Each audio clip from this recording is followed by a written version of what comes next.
I'm Nate Gowdy. I'm a Seattle-based independent photographer and publisher.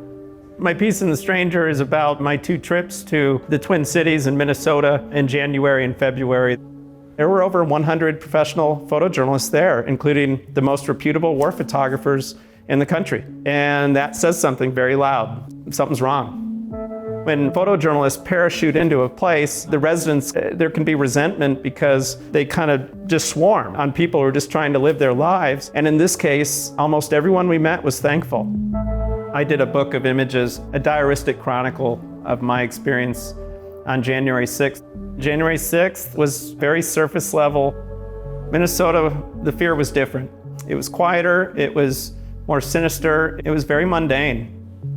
My colleagues and I went to Sun World, which is a grocery store much like Wajimaya here in Seattle.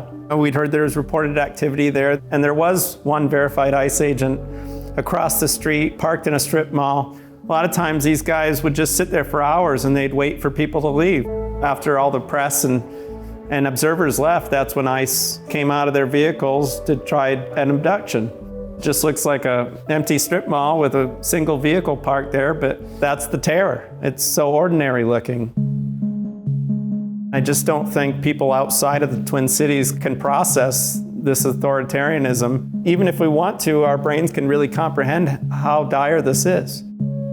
People are speaking in hushed tones. They're looking over their shoulders before they say things. They're scoping out that truck next to them in traffic with tinted windows. Families and churches are turning their basements and dining rooms into food pantries. This is just a Latina mother's home. Her and her husband have a 4th grader, and they've turned it into a pantry and they've been supporting 35 families with food. And when you're on the ground, there's risks about being seen, about visibility. They're surveilling us.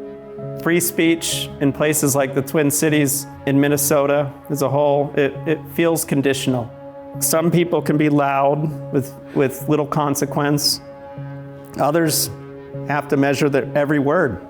It depends on who feels safe, who expects retaliation, who believes they're being watched, and who trusts the record will ultimately reflect what actually is happening. It's really important that us doing the documenting contextualize and speak to what we're seeing. Otherwise, it's this faceless mass media, corporate, billionaire-owned thing that people have lost trust in.